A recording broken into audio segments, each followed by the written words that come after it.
My name is Bob Sweeten, and I'm an alcoholic. Thank you for having me here. This is a really big privilege. I think that you can't come to this group and not think about Tom I, who many of you knew and many of you have probably heard of, but certainly has been an inspiration to many of us. And I always think that his energy is everywhere. You know, I had the privilege of speaking at a conference in Myrtle Beach 2 years ago, and every speaker at that conference had a Tom story. He had inspired them in some sort of way. And I think that I think the one thing is you don't want to idolize people in the program, but I think it's important to be inspired by people. And certainly he is one of those people that inspired me. My sobriety date is October 12th of 1984, and as Wallace said, my home group is the Southern Pacific Group. You're probably wondering how it got that name. One of our members moved from Los Angeles and used to go to the Pacific Group in Los Angeles. So we started that meeting probably about 25 years ago. He has since passed away. When Dr. Bob's son used to go out as a member of Al-Anon, he used to tell a story. They said, could you describe alcoholism? And he liked to tell this story. It's the story of two moose hunters. And these moose hunters, where they went, where they liked to hunt in Alaska, there were no roads, so they had to charter a plane to be able to go in. So they chartered the plane. The pilot dropped them off and made arrangements with the pilot to come pick them up in a week. So a week passes, the pilot comes back, and the hunting's been good. I mean, these hunters were able to bag 4 moose. And the pilot looks at this and said, well, that's an awful lot of weight for this plane. And one of the hunters said, listen, we bagged 4 moose last year, and that pilot had the same kind of plane, and what he did is he took this pontoon plane farther upriver, and we were able to take off no problem. And the pilot thinks, well, I'm new with the company, and if they did it the same kind of plane last year, let's give it a try. So they loaded up the plane and they took off, and sure enough, they're up in the air. But after a while, the engine starts to labor because of all the weight, and the pilot says, prepare for a crash landing. And so they crash land, and one of the hunters gets out, and he's looking for his buddy, and he sees his arm, and he drags him out, and the one hunter looks up and says, where are we? And the other hunter looks around and says, I think you're about 100 yards from where we crashed last year. So, thank you. You can thank Dr. Bob's son for that one. I was born in Scranton, Pennsylvania. Everybody watched the TV show The Office. That's where The Office was, in Scranton, Pennsylvania. I'm the youngest of 3 children. I have a brother and a sister. Nobody else in my immediate family is alcoholic. My parents are still alive. They have been married as of this past April, 72 years. When Wallace says gracious, you know it's gracious. They are 98 years old, and they are still both very sharp. My father is bound to a wheelchair, and my mother is still, she watches Redskin games. They live outside of Washington. She still runs in and out of the room during the game. She gets so excited. So, you know, in growing up, we went to church a lot. We were Catholic, and I'm not here trashing Catholicism. That's just, I grew up Catholic, went to Catholic schools, and I think that I got the idea that I wanted to become a Roman Catholic priest at some point along the line. So they used to have these high school seminaries, and so when I started high school, I went to this high school seminary, and I spent 2 years there, and at some point along the line in my sophomore year, I decided that I was far more interested in girls than I was becoming a priest. And that's worked out just great. Don't tell my girlfriend. You know, I think that one of the things that was true about growing up is I always kind of felt crummy about myself, and I don't think that that necessarily makes me alcoholic. I hear people say sometimes, I felt different. I don't think that necessarily makes you alcoholic, you know. But when I was 15 years old, when I started drinking, that alcohol fixed what was wrong, right? And the effect that the alcohol had on me was like this warm, soft tidal wave overtook my body. I mean, it was just an electric reaction. I just loved that feeling. And I remember looking around me, and I felt a part of. I always felt like I felt like I was always saying, I'm sorry, I'm sorry, I'm sorry, I'm sorry, I'm here, I'm sorry, I'm there. And I just felt so disconnected from everybody that was around me, you know? And that alcohol, man, that made me feel like I was a part of. It made me feel there was a guy, you know? I used to clean office buildings when I was 15, 16 years old, and all these older guys who were out working, I would drink with them, and I felt like, man, I'm a man now, you know? And that was the effect that alcohol had for me. It was so wonderful, I just couldn't imagine. After discovering alcohol, I couldn't imagine that you could ever have any fun or enjoyment in life without it. That's how strong my reaction was to it. At one point along the line, I decided I wanted to work in the radio business, and I took my janitorial skills to a little radio station, and they let me be their janitor for free, and eventually I ended up on the air.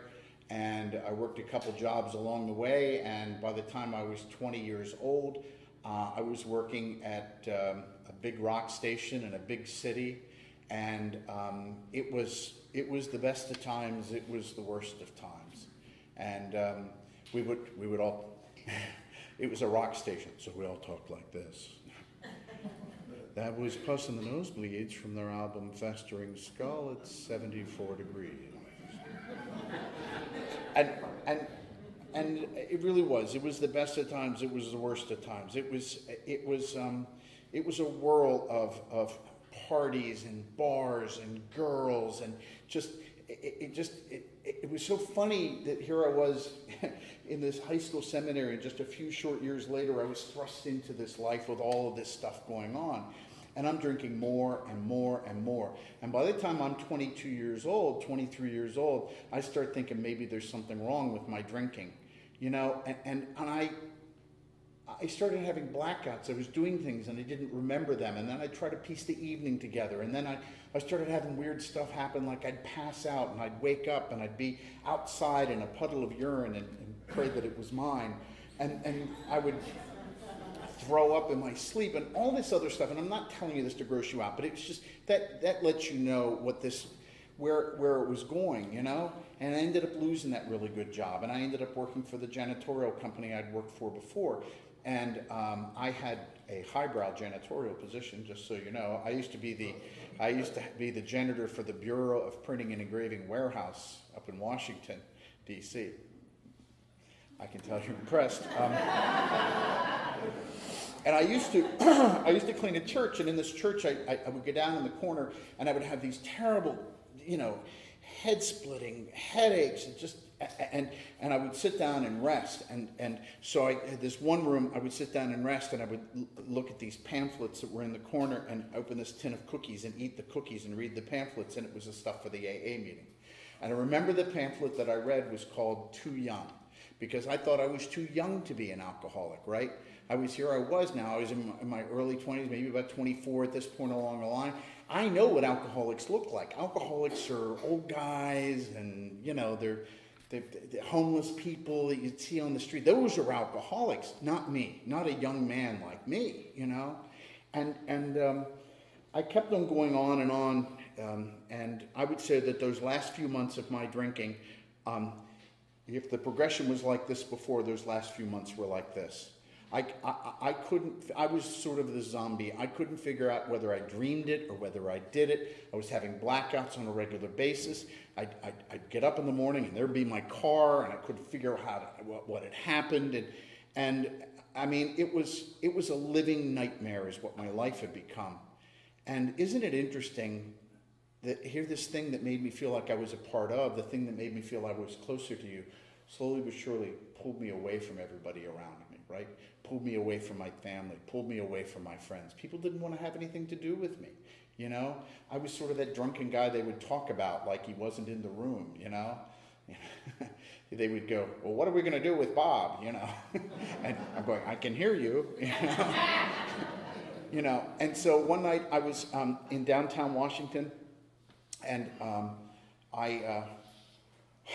we went into Georgetown, and I was bar hopping, and I picked up a girl in a bar, and I'm buying her drinks, and then I was going to follow her out and follow her home, and we came across the Key Bridge, across the Potomac River, and went into Arlington, and the police were just kind of sitting there waiting, and they pulled us both over.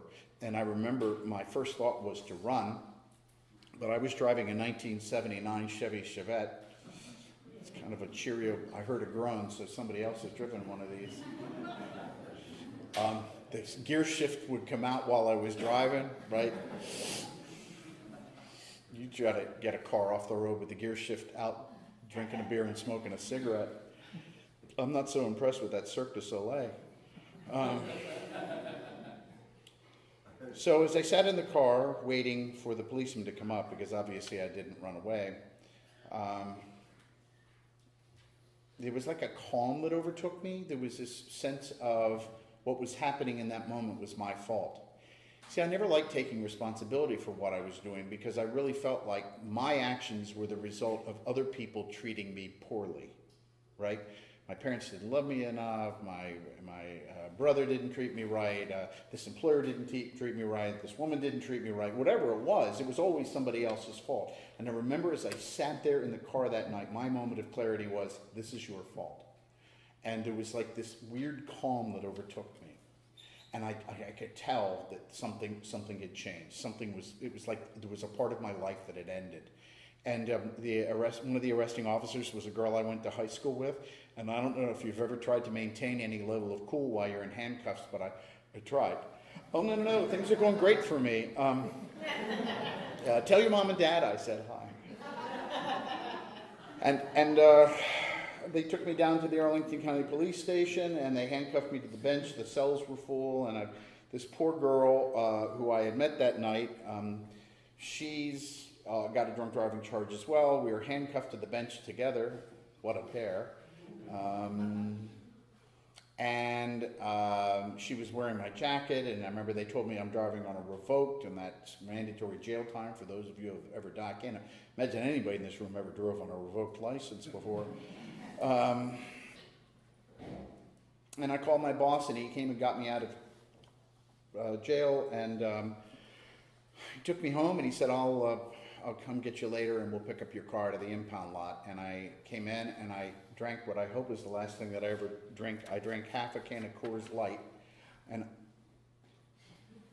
who went, like that's the worst thing you could drink. It's got a third less calories than their regular beer. And I remember I poured half of it down the drain, and I crushed the can, and I was really angry. And I was just angry at what my life had become. I was angry at myself for what had happened. I was just angry. And I called Alcoholics Anonymous, and there was a very nice woman on the other end of the phone who said, I'm going to have you meet somebody at a meeting. His name is Joe, and you're going to go to the Falls Church group in Falls Church, Virginia. So I got dressed up in the nicest thing I owned, my light blue Azad Lacoste sweater. And I got in my car, and I drove down to the church, and on a revoked license. I drove on a revoked for a while. I had to go to the court to get it settled out, and I parked blocks from the courthouse so nobody would actually see me driving. Drunks, I swear to God. If you did this in front of a group of normal people, they would be horrified. Some of the stuff we do. Anyhow, where was I? I'm going to have to start all over again. My home group is the...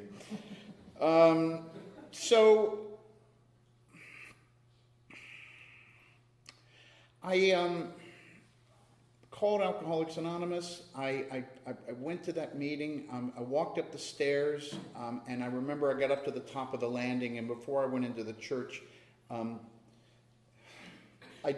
know that I didn't have the realization of it at that time, but I crossed this threshold into being sober seemed less scary to me than the life I was living. See, I had such a magic reaction to alcohol, I couldn't imagine a life without it. A life without it is not going to be good. But what does Dr. Silkworth say in that doctor's opinion? The alcoholic life, it's normal to the alcoholic. Sure, all these things that are happening to me, small price to pay for the kind of fun that I'm having, you know? But there wasn't any fun by then. So I went in, and there was a guy by the name of Gene, and he was the greeter at the meeting, and he shook my hand, and he said, "Are you new?" And I said, "Yes." And he ushered me over to the coffee pot. They gave me something they identified as coffee. It turned kind of gray when I put creamer in it.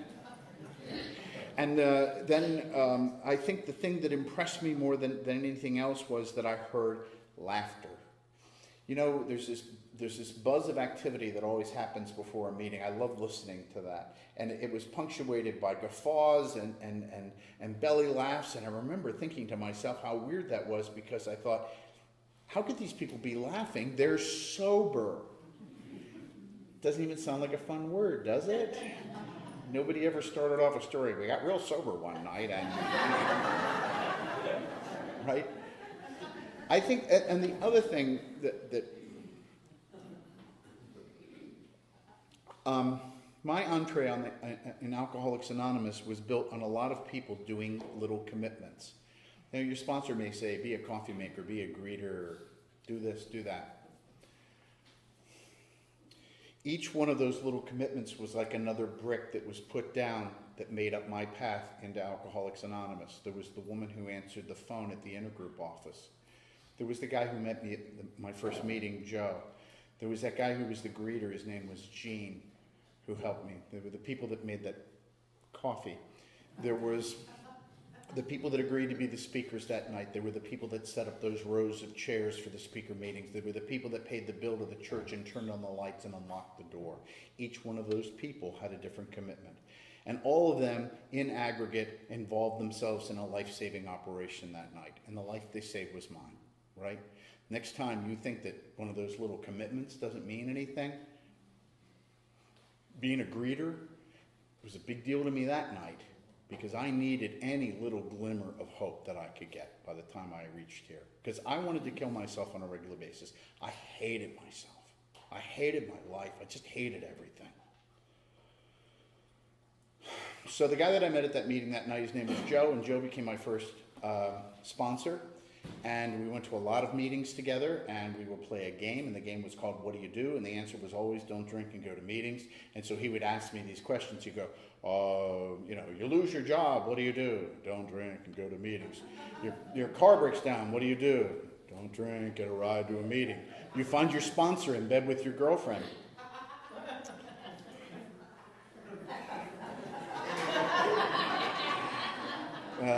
Don't drink, go to meetings, and find a new sponsor. And he said, no. and you know, I went to a lot of meetings, and you know, at some point along the line, he said, what do you think about praying? And I said, I don't know. And he said, are you willing to do it? And I said, yes. And one of the things that I think that was really important was he wasn't so interested in what I believed in. He was more interested in my willingness to seek something. You know what I mean? Because the last thing of that, how it works, I love that. It's God could and would if he were sought. So I don't think you know what's going to happen with that in your own life. Bill writes in the 12 and 12, it's a very personal journey. You don't know what's going to happen with that until you start doing the work, you know?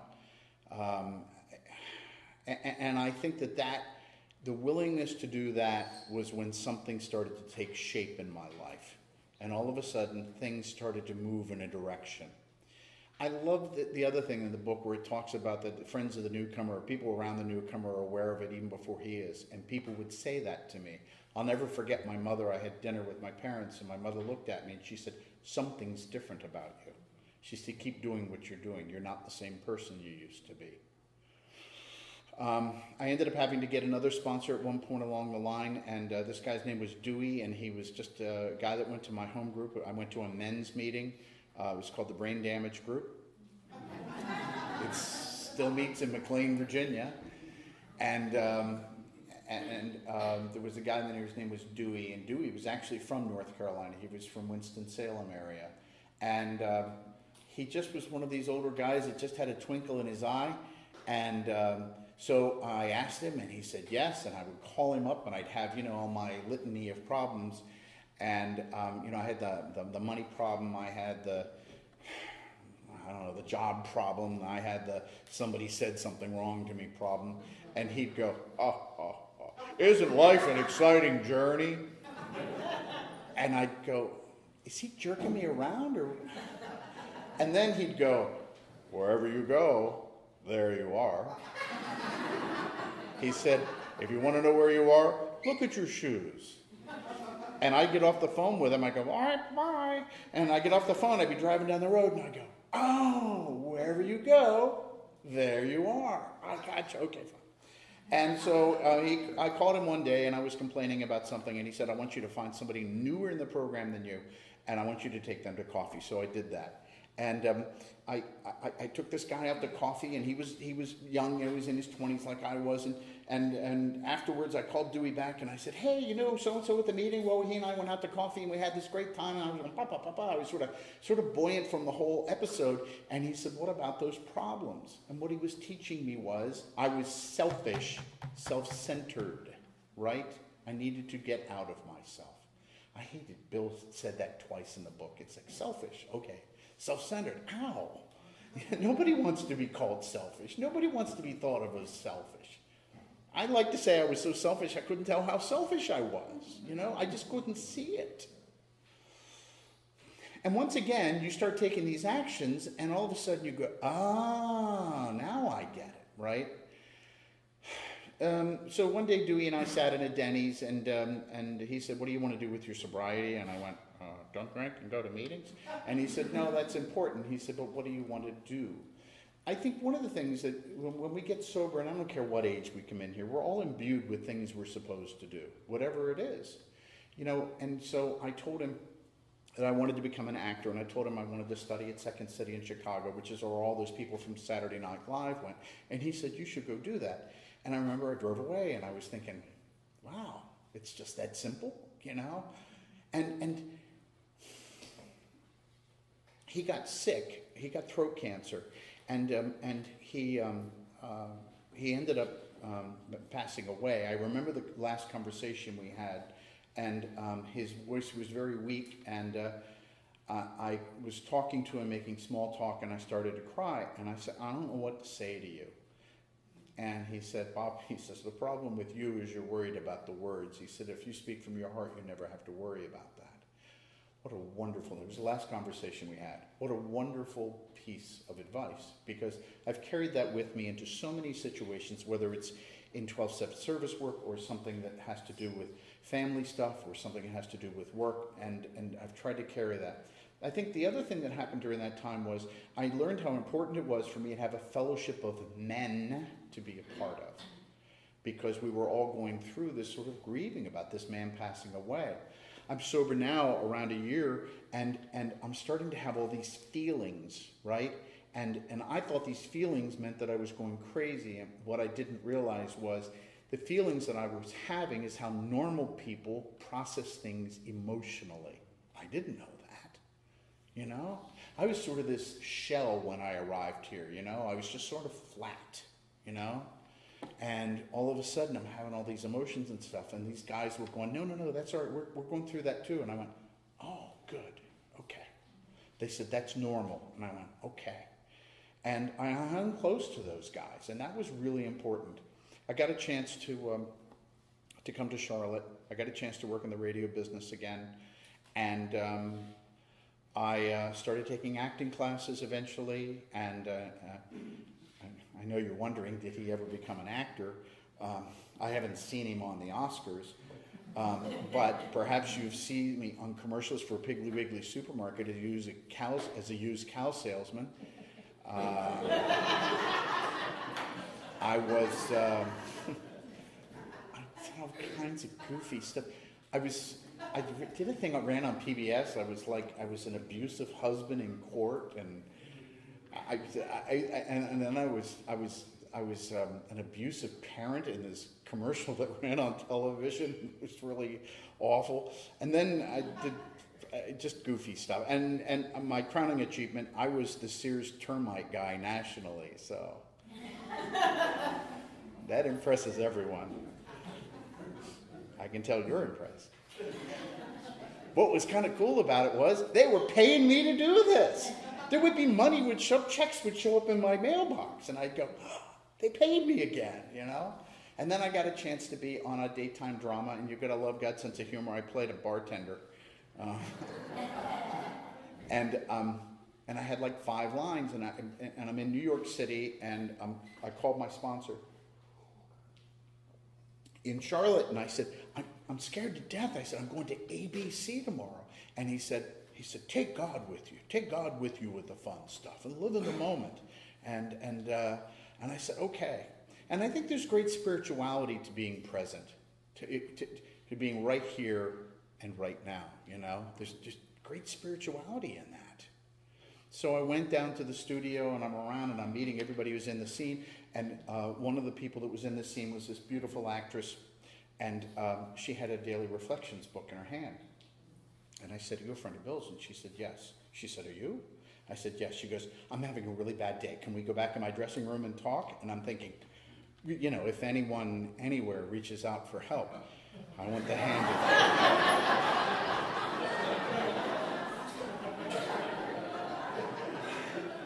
For that, I am responsible. And she was like my angel that day. We palled around together. She was dating like a New York Yankee or something, a big, you know, one of the Yankees.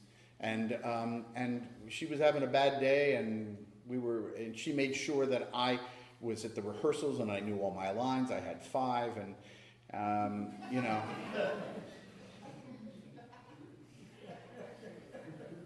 I don't know why me only having 5 lines is so funny.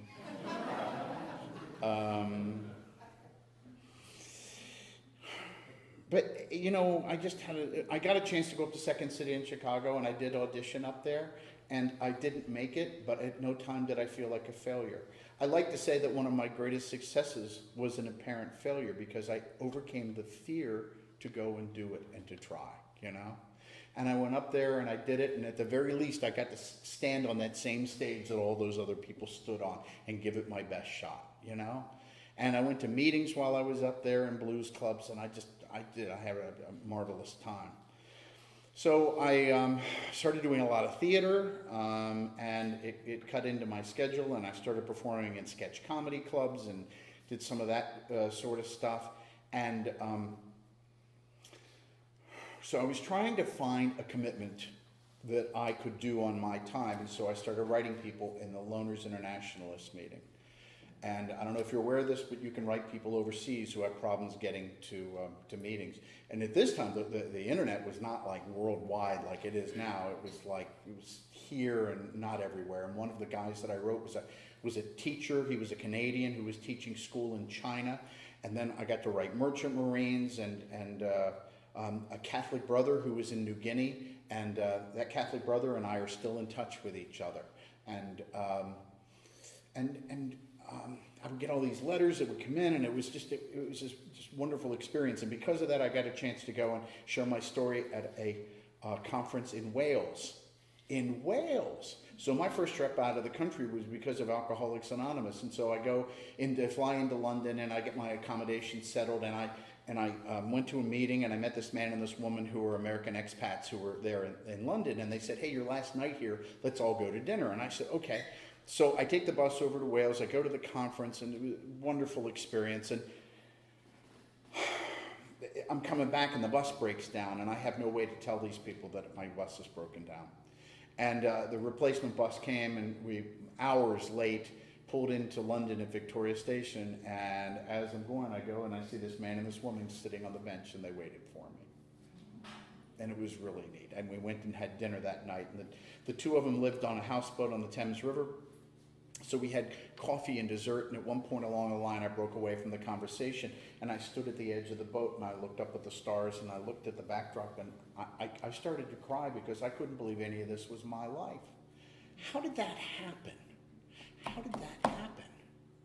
I just did those simple suggestions that my first sponsor, Joe, said. Have a home group. Have a sponsor. Pray. You know? Work these steps. Always have a commitment. right? And I've honored that since I've been sober. That's how that happened. Could it really be that simple? Yes. It's just not easy sometimes, you know? And I did a fourth and fifth step when I was on a retreat, you know, I went about the business of trying to make some amends, and I made amends to my parents by writing them a letter, and I told them in the letter that I was thankful for all the things that they did for me, the little sacrifices they made for me, and that I recognized them, and that those things made a difference in my life. But more than anything, I wanted them to know that my alcoholism didn't have anything to do with them. And what I was doing is I was making a commitment to being a better son. And so what I've tried to do is make sure that the greeting cards arrive on time, you know. I've tried to make sure that, you know, I visit them. They still live up in the Washington area, and I visit them and make a living amends by taking my mother to the casino in Charlestown, West Virginia. She's 98. Sometimes I lose her, you know. You'd be surprised how many women about her size in windsuits there are in a casino. Because a noisy casino, a noisy, smoky casino is not my jam. It's really not. And but it makes her happy, and I try to do that with my parents. My father had knee replacement surgery, and when I was up before they got into the nursing care facility, I went up and I helped them, and I helped him bathe, and we had this like little moment, and my father said to me, he said, "Son, I wish you were here all the time." And you have to understand, my father broke into my apartment.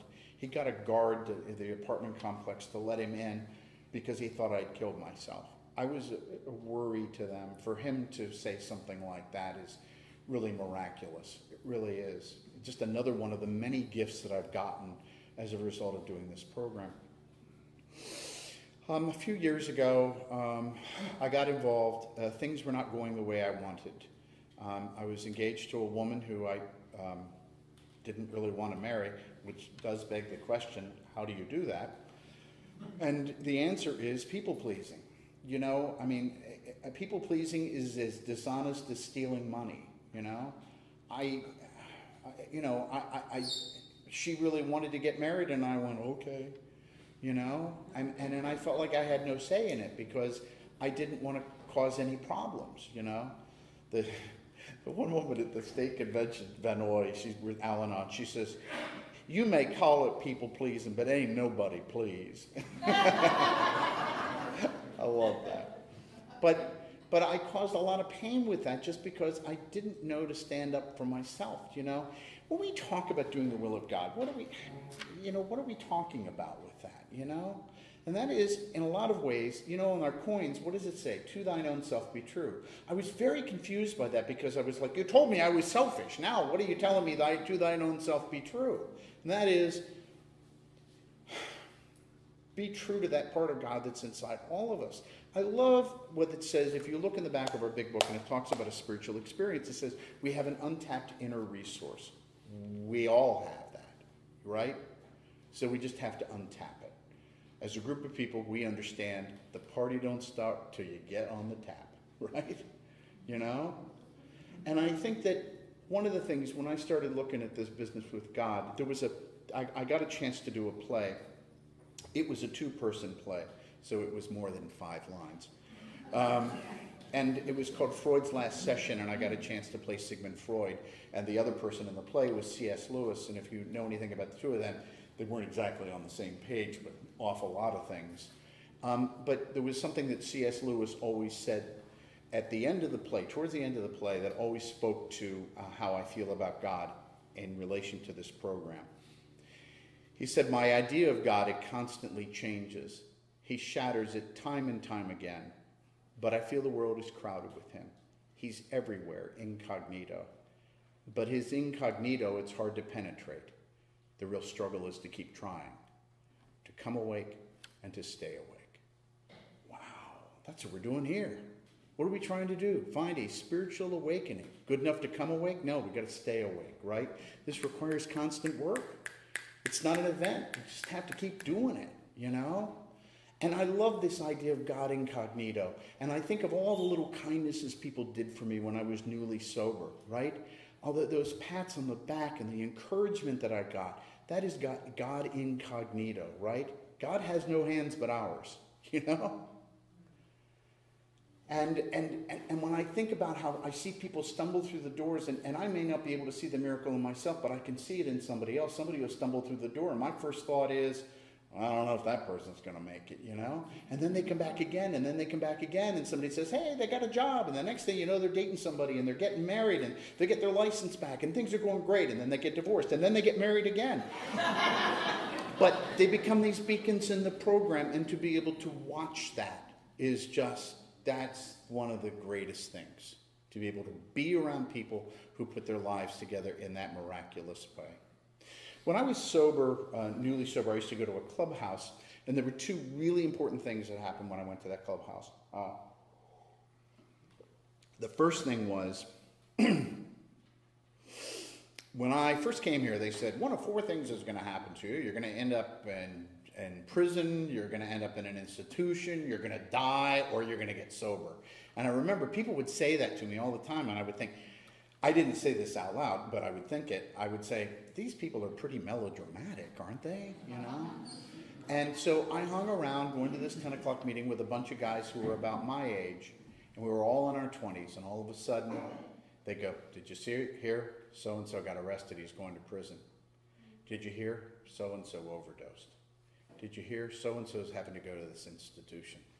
And all of a sudden, those things that people said started to come true. And I think what it did is it showed me the seriousness of my situation, you know? We do have a very serious situation. On the plus side, we do see miracles. We do. And I thought, once again, these people are being a little dramatic about miracles. I'm going, well, I'm not drinking, you know? And there was this guy that used to like to hang out with us, and he was a little bit older, and he was kind of big and hulking, and he drove a cab. His name was Leon, and Leon would say to us, you know, the cool guy, that was one of the cool guys that was in our 20s, and he'd go, can I go have pizza with you guys after the meeting? And we'd go, oh, okay. And he goes, oh, let's ride in my cab. And I'm going, oh, wow, okay, fine, go ride in the cab, you know. And so, and then he said to me, he says, Bob, you know what I want to do? I want to get married and have children. And I remember thinking, you know, right, that's going to happen, you know. And so we'd talk about him behind his back. And then one day I saw a guy that was from his home group, which was a few miles away. And he said, I see you're friends with Leon. And I said, yeah. And he said, I think he's one of the most miraculous people I've ever met. And I went, what am I missing? You know, he goes, yeah, when he got here, he'd been living under an overpass and he couldn't read or write.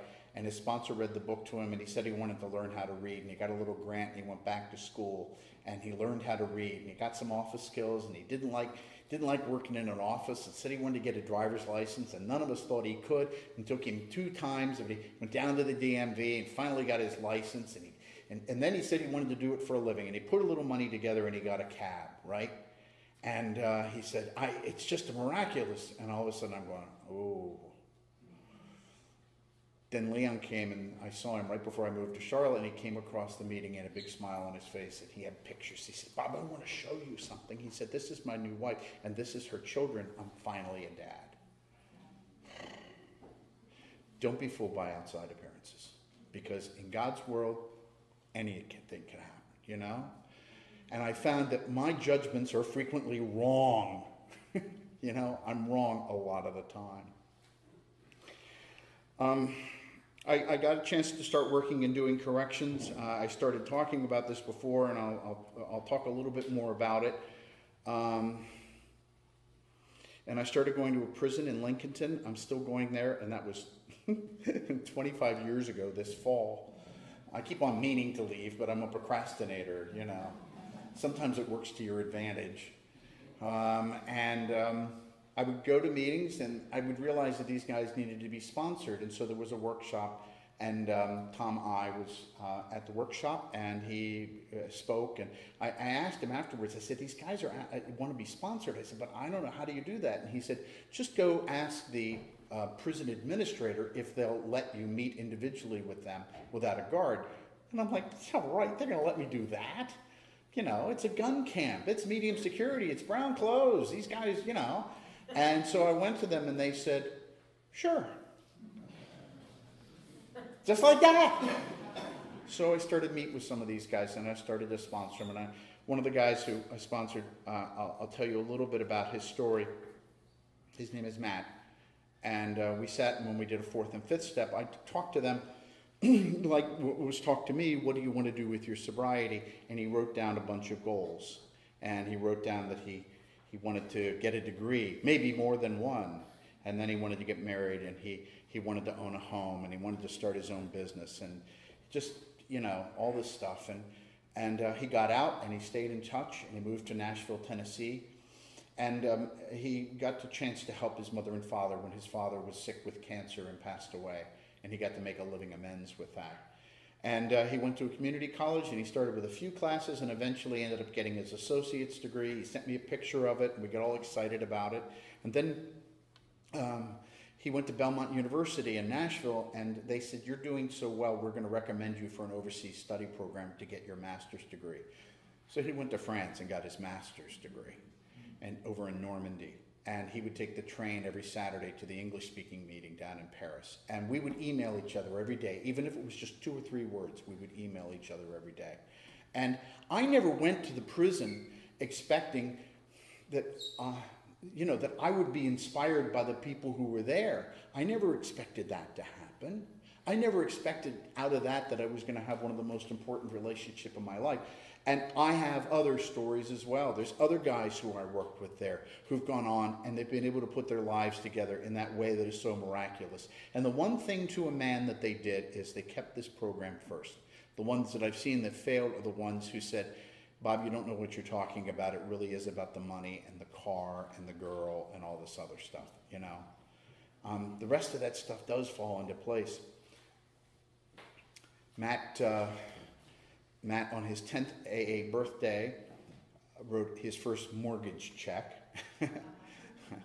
And he got married, and he got more than one degree. And he took a picture of his notebook notes from when we were there, and he said, look at what's happened.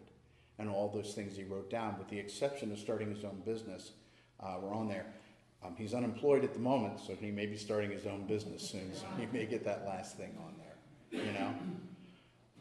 This is an experience you must not miss. That's what it says in working with others, right? Is that because I did something? No, it's not because I did something other than show up and go, you might want to try this, you might want to try that, right? It's like when the doctor heals a wound. Doctor helps you with a wound. He tells you, all right, change the gauze, put this salve on it, do this, do that. The doctor tells you what to do. He's not healing it, And I think that's where we get an opportunity to do. This gets me so excited when I talk about working with others, it's exciting to see what happens with some of these people, Yeah, you get your disappointments, I had one guy that I worked with, and he was in and out of my life for about 20 years. And he passed away last year about this time.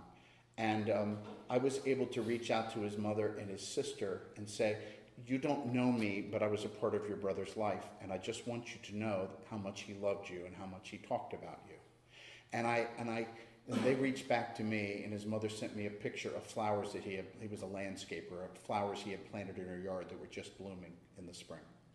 And so sometimes we think we're just doing service work, oh, do this and do that. Sometimes it leads to other things too, because, as I said before, we're in God's world,